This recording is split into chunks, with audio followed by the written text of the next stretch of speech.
श्री कृष्ण कहते हैं कि सत्य का स्वीकारण मनुष्य के लिए बहुत ही महत्वपूर्ण है। जब तक मनुष्य सत्य को स्वीकार नहीं करता, उसके असत्य से लड़ने की शक्ति प्राप्त नहीं होती। जब आप भोजन करते हैं तो आपका पेट स्वीकारता है कि वो भर चुका है और भोजन करना बंद कर देता है। जब आपको निद्रा आती है तो क्या होता है? आपका मन स्वीकारता है कि आपका शरीर थक चुका है और उसे विश्राम की आवश्यकता है। उसी प्रकार जब आपको किसी बुरी आदत को रोकना हो तो आपको स्वीकारना पड़ता है कि बहुत हो चुका है। लालच या मदिरापान, उस बुरी आदत को त्यागना तभी प्रारंभ होता है जब ये स्वीकार कर लेते हैं कि आप उस बुरी आदत के बंधक हैं।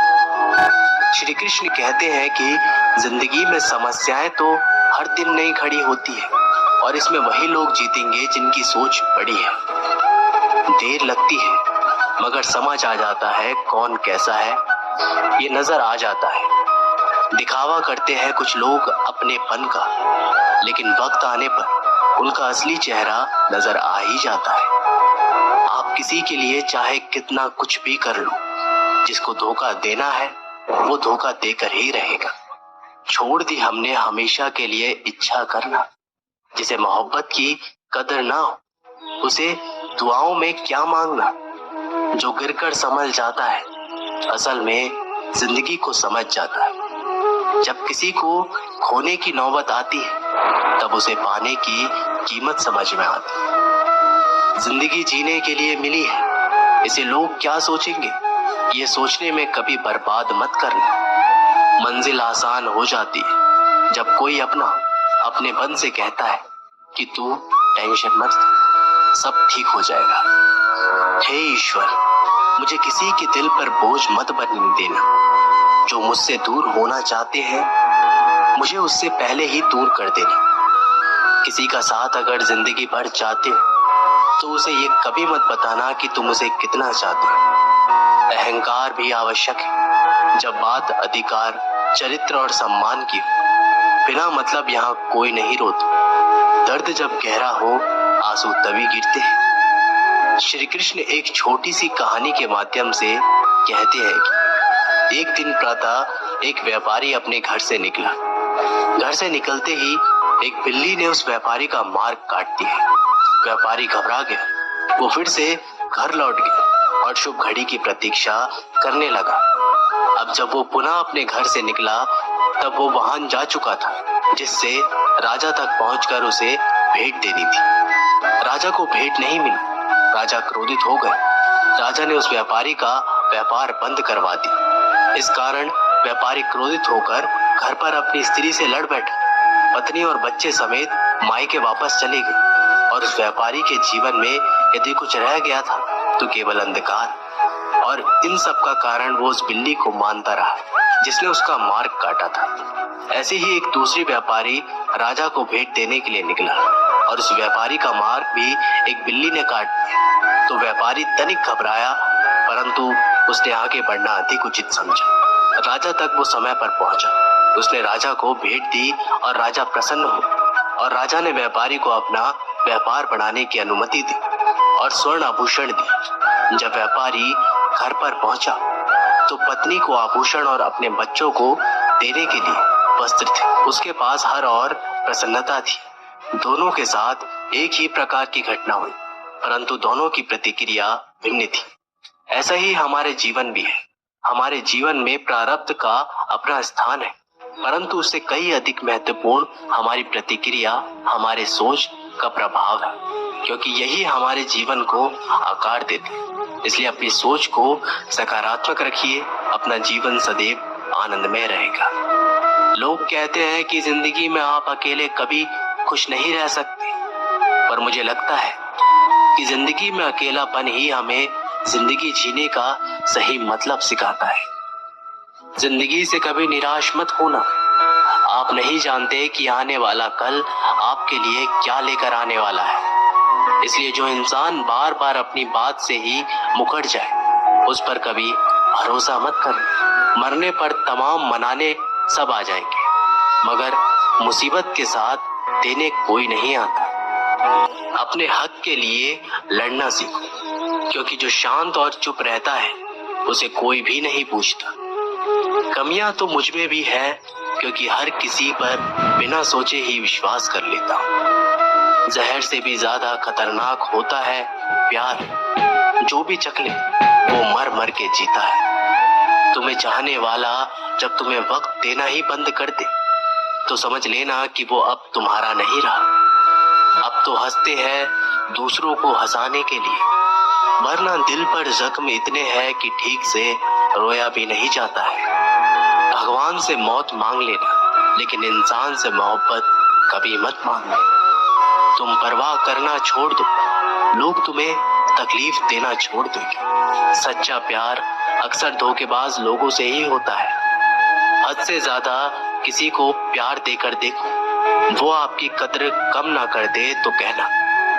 जो लोग दिल के सच्चे होते हैं, जिंदगी उनका ही सबसे ज्यादा इम्तिहान लेती है। अच्छाई और सच्चाई चाहे पूरी दुनिया में ढूंढ लो, अगर खुद में नहीं तो कहीं नहीं मिलेगी। चाहे सम्मान वाले इंसान का चरित्र, इरादा और आदतें कैसी भी हो, इस जीवन में जीने से अधिक मरने का क्षण आएंगे, लेकिन तुम्हें उनमें भी जी के दिखाना है। जिस बात पर दिल कांप जाता है, ऊपर वाला उसी बात पर आजमाता है। जमाने की नजर में थोड़ा सा अकड़ कर चलना सीख लो। मोम जैसा दिल लेकर चलोगे तो लोग जलाते ही रहेंगे। सह लिए जो सहना था, अब सबको नजरअंदाज करके जीना है। चिंता, कर्ज और प्रेम कोई करता नहीं, बस हो जाते हैं। समय के साथ घाव जरूर बढ़ जाते हैं, लेकिन हादसों का शोर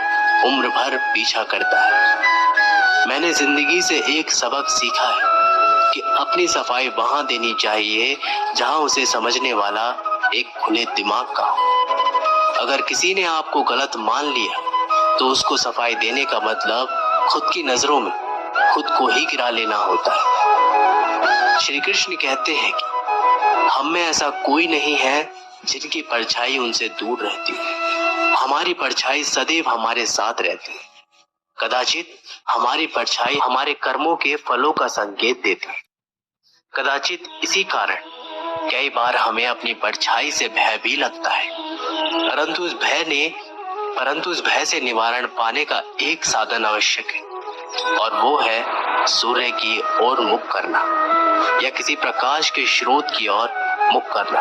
क्योंकि जब हमें हमारी परछाई दिखाई नहीं देती, यदि इसे जीवन के संदर्भ में देखें तो ये प्रकाश का स्रोत शुभ कर्मों की चेतना है। यदि आपके मन में शुभ कर्म करने की इच्छा है तो आपको कभी भी अपने कर्मों के फल का भय नहीं होगा, क्योंकि यदि आपका मन शुद्ध होगा तो आपके कर्म शुद्ध होंगे और शुद्ध कर्मों का फल कभी अशुद्ध नहीं हो सकता। श्री कृष्ण कहते हैं कि कौन कहता है कि जैसा संग वैसा रंग। इंसान लोमड़ी के साथ नहीं रहता फिर भी चालाक, इंसान शेर के साथ नहीं रहता फिर भी क्रूर है, और तो और इंसान की तो वो स्वभाव है जो कुत्ते के साथ रहता है फिर भी वफादार नहीं होता। कभी कभी इंसान सच में थक जाता है, होश में रहते रहते, दर्द सहते सहते, सब्र करते करते, उम्मीद रखते रखते, रिश्ते निभाते निभाते, सफाई देते देते और अपनों को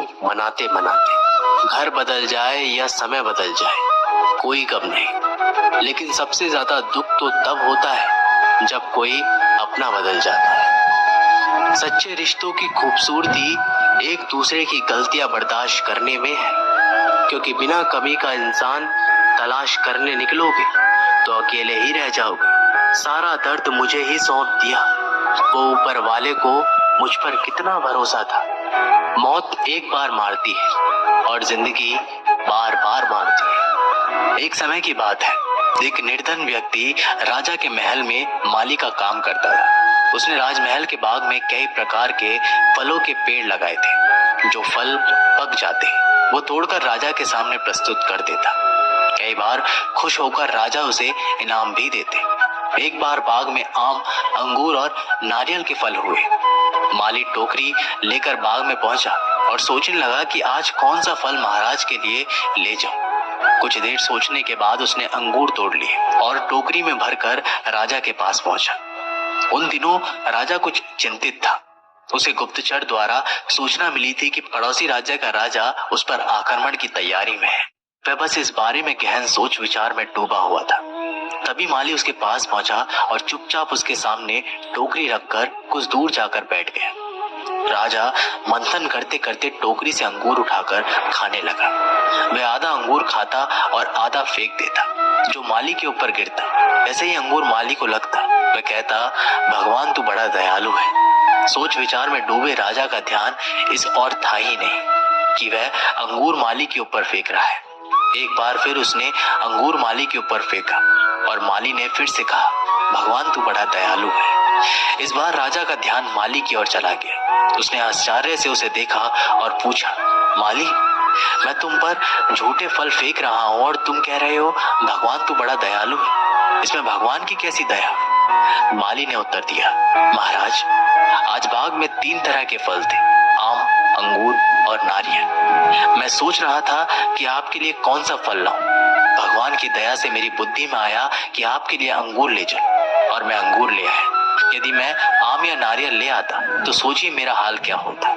इसलिए मैं कह रहा हूं कि भगवान बड़ा दयालु है। राजा माली का उत्तर सोचने लगा कि वह व्यर्थ में चिंतित है। भगवान की दया से उसे समय रहते पड़ोसी राज्य के राजा के पहल से की हुई योजना का पता चल गया। इससे उसे अपने राज्य की रक्षा की तैयारी का पर्याप्त समय मिल गया। उसने भगवान को धन्यवाद दिया और राजा की रक्षा की तैयारी में जुट गया।